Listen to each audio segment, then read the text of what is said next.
Hello everyone, আসসালামু আলাইকুম। আমি মুর্শিদা আক্তার। প্রতিদিনের মতন আমার লাইফস্টাইল ভিডিওতে সবাইকে আমি আরও একবার জানাই স্বাগতম। শুরুতে সবার কাছে আমি একটা লাইক চেয়ে নিচ্ছি। যদি আমার ভিডিও কোনো অংশে একটু হলেও ভালো লেগে থাকে তাহলে প্লিজ একটা লাইক দিয়ে আমাদের পাশেই থাকবেন। আর এই যে আমি আজকের ভিডিওটা শুরু করলাম সকাল থেকে। আর এই যে সকালে রুটি বাজি এগুলো আর কি প্রতিদিনের চা করা আর কি একটা নারীর। ওই দিক থেকে এই যে এখানে বাজিটা বসিয়ে দিল, আর ওর সাথে আরও একটা চুলায় মাছগুলোকে সুন্দর করে ভেজে নিচ্ছে সবজিগুলো রান্না করার জন্য আর কি। সবসময় এই সকালবেলা রুটি বাজি সাথে ডিম পোচ সিদ্ধ যে যাই খায় আর কি, যার তার পছন্দ অনুযায়ী সে খেয়ে নেয় আর কি।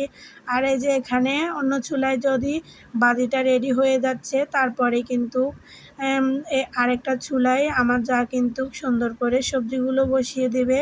যেহেতু একটা চুলায় আমরা বাজিটা সুন্দর করে বসিয়ে দিচ্ছি, যেহেতু বাজিটা হচ্ছে, আর ভাবলাম যে অন্য একটা চুলায় যদি আরেকটা সবজি তরকারি বসিয়ে দেওয়া হয় তাহলে দেখা যায় কি খুব তাড়াতাড়ি রান্নাটা শেষ হয়ে যায়।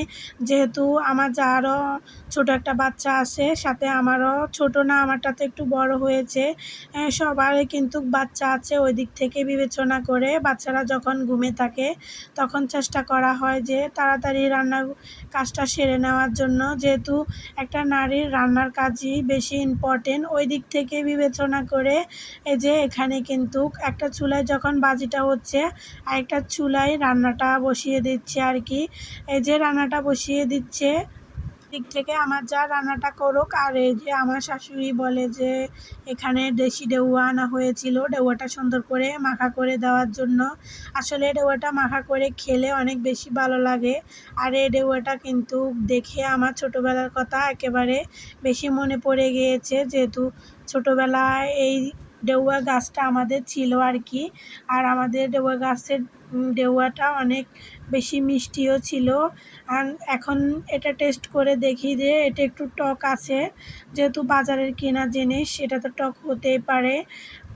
যাই হোক, কথাটা না বাড়িয়ে আমি সুন্দর করে ডেউয়াটাকে ধুয়ে রেডি করে তারপরে সুন্দর করে ডেউয়ার ভিতরে যে বিচিটা ওটা বের করে নিয়েছি। তারপরে সামান্য কিছু পরিমাণ পোড়ামরিচ দিয়ে দেব, যেহেতু আমরা পোড়ামরিচকে সবসময় এভাবে গুঁড়ো করে রাখি যে কোনো কিছু করার জন্য।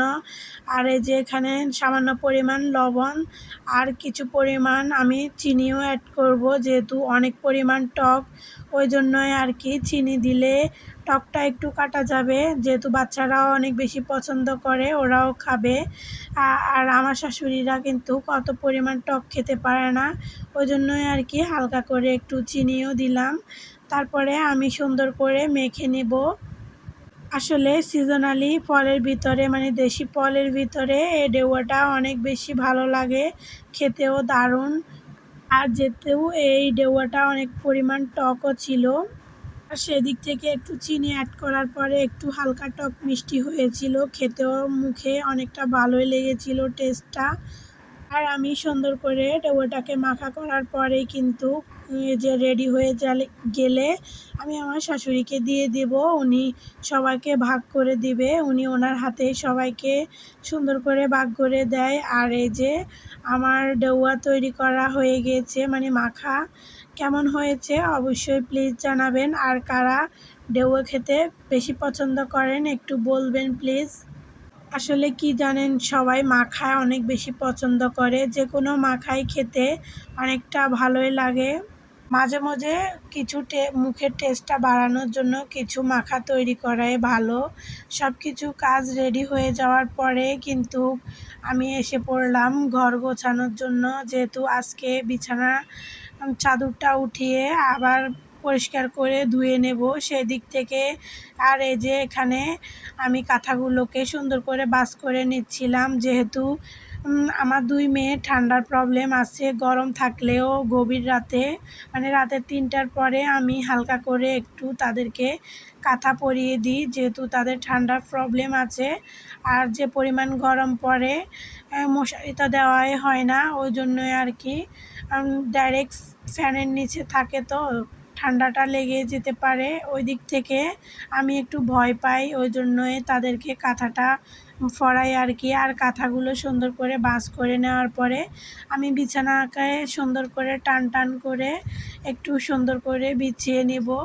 আর এই যে আমি আজকে বিছানার চাদরটা চেঞ্জ করে নেব, যেহেতু আমি রিয়েল লাইফটা পছন্দ করি। আমি নতুন বিছানা চাদর বিছাচ্ছি না, আমি যে বিছানা চাদর বিছাচ্ছি কিন্তু সেটা এখনও বেশি পুরনো হয় নাই। আর যেহেতু আমার বাচ্চারা আছে, নতুন দিলেও একটুও শান্তি পাওয়া যায় না, তারা বিছানায় দাগ করে ফেলে। প্রায় সময় দেখা যায় যে তারা বিছানায় বসে খাবার খায়, যতই ডাক দেওয়া হবে তারা শুনবে না, তাদের বারণ একেবারে তারা কোনো কথাই শুনবে না। ওই দিক থেকে আর কি নতুন কিছুই করা হয় নাই। তারপরেও যেটা আছে সেটা একেবারে চলে, ওই জন্যই পাল্টানো হয় না। আর এই যে আমি সুন্দর করে বিছানাটাকে একটু ঝাড়ু করে নিচ্ছি, যাতে বালি না থাকে। আবার আমার বড় মেয়ে বিছানায় কোনো পরিমাণ বালু থাকলে সে পছন্দ করে না। আর এই দিক দিয়ে আমি সুন্দর করে বিছানাকে টান টান করে গুছিয়ে রেখেছি। যেহেতু ঘর পরিষ্কার করা এবং ঘর গোছানো এটা একটা নারীর কাজ, আর সেদিক থেকে আমার রুমে ওরকম কোনো ফার্নিচার নেই। যা আছে সেগুলোকে সুন্দর করে পরিষ্কার করে রাখি নিজ দায়িত্বে।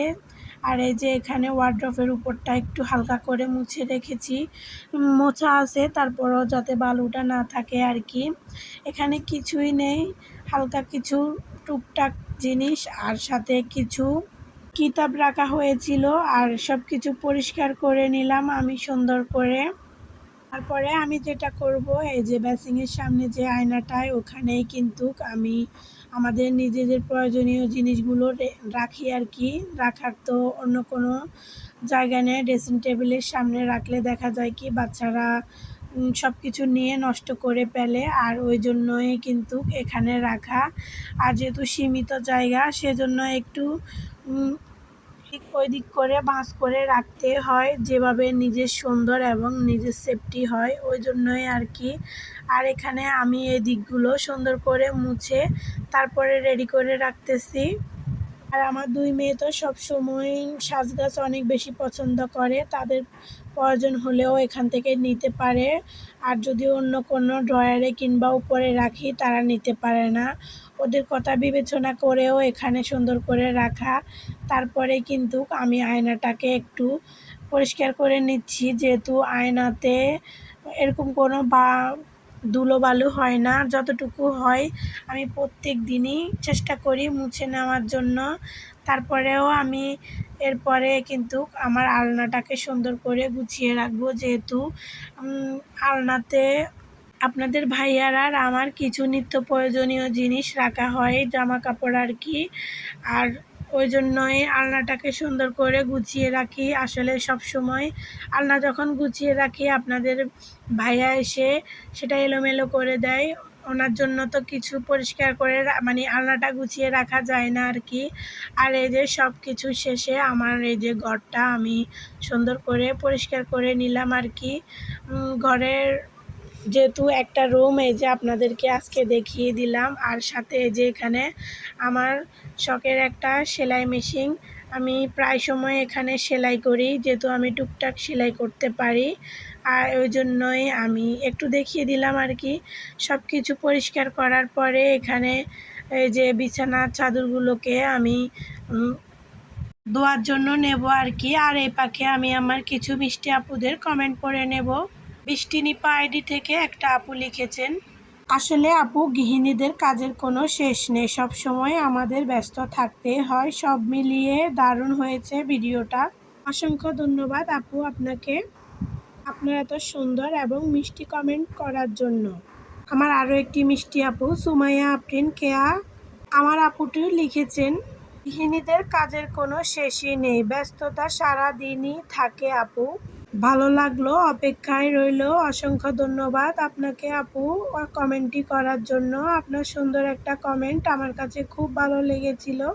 টুনাটুনি সংসার থেকে আমার আপু লিখেছেন, আসসালামু আলাইকুম আপু, আপু কেমন আছো? আপু লাইক এবং ভালোবাসা দিয়ে শুরু করলাম, ইনশাল্লাহ পুরো ভিডিও সাথে আছি। অসংখ্য ধন্যবাদ আপু পুরো ভিডিওর সাথে থাকার জন্য। এই যে সব কিছুর পরে কিন্তু আমি সুন্দর করে কাপড়গুলোকে ভিজিয়ে রাখতেছিলাম। কিছু শেষ করার পরে ওই বাড়িতে যেয়ে কিন্তু আমরা বিকেলের নাস্তা সবাই একসাথে খাবো আর কি। আর এ পাকে আমি শুধু একটা কথাই বলবো, ভিডিওর লাস্ট পর্যায়ে এসে কি এতক্ষণ পর্যন্ত কেউ আমার পাশে ছিলেন নাকি জানি না। যদি থেকে থাকেন তাহলে আপনাদেরকে জানাই অসংখ্য ধন্যবাদ, যদি পুরো ভিডিও জুড়ে থেকে থাকেন। আর এই যে এখানে সবাই মিলে নাস্তা করার আসলে মজাটাই আলাদা। আর যেহেতু আমরা এখানে সবাই মিলে নাস্তাটা করতেছিলাম আর কি, আর রাস্তাগুলো সুন্দর করে রেডি করতেছিলাম, আমি খাটে আমার দেবরের ছেলেকে নিয়ে বসেছিলাম। ও তো খুব ছোট, আর যতক্ষণই প্লেটে নেওয়া হচ্ছে সে হাত দিয়ে এমন বাস করে নিতেছে সে যেন খাবে। আর তার এটা দেখে এত পরিমাণ ভালো লাগতেছিল যে আসলে বাচ্চারা যখন এরকম করে খুব ভালোই লাগে আমাদের কাছে, যেহেতু আমাদের ঘরে এখন সবাই অনেক ছোট, আর তাদেরকে নিয়ে আমাদের সারা দিনটাই এভাবে কাটে। অনেক ভালোই লাগে, খুব ভালো এবং হাসি খুশি একটা পরিবার আমাদের। সবাই আমাদের পরিবারের জন্য অনেক বেশি দোয়া করবেন যাতে সব সময়টা এরকমই কাটে। বিকেলে নাস্তা খাওয়ার পরে আপনাদের ভাইয়ের সাথে একটু বের হলাম আর কি, যেহেতু অনেক দিন হয়ে গিয়েছে, মানে ব্যস্ততার জন্য পারা যায় না আর কি এখানে নিজের জন্য কিছু কেনার জন্য, যেহেতু আসলে গরমে এত পরিমাণ ঘাম দেওয়া হতো আর কি, জামাগুলো সব নষ্ট হয়ে গিয়েছে। আর আপনাদের ভাইয়াই অনেক রিকোয়েস্ট করে নিয়ে গেল আর কি যে কিছু নিজের জন্য জামা কাপড় নেওয়ার জন্য। আর আসলে বাচ্চারা এমন পরিমাণ দুষ্টামি করতেছে, তাদের জন্য আমি যে আপনাদের সাথে শেয়ার করব ওটাও পারতেছিলাম না আর কি। বাচ্চারা সব সময় এমনটাই করে, যদি সব কিছু রেডি করে রাখি তারা এক একজন এক এক জায়গা দিয়ে টান মারবে, ওটাই বাচ্চাদের একটা স্বভাব। আর এই যে নিজের জন্য দুটো জামা আর সাথে কিছু বাচ্চাদের জন্য ব্যান্ড নিলাম আর কি। আর এই যে আমার মাস্কগুলো নষ্ট হয়ে গিয়েছে, তাই জন্য দুটো মাস্ক নিলাম।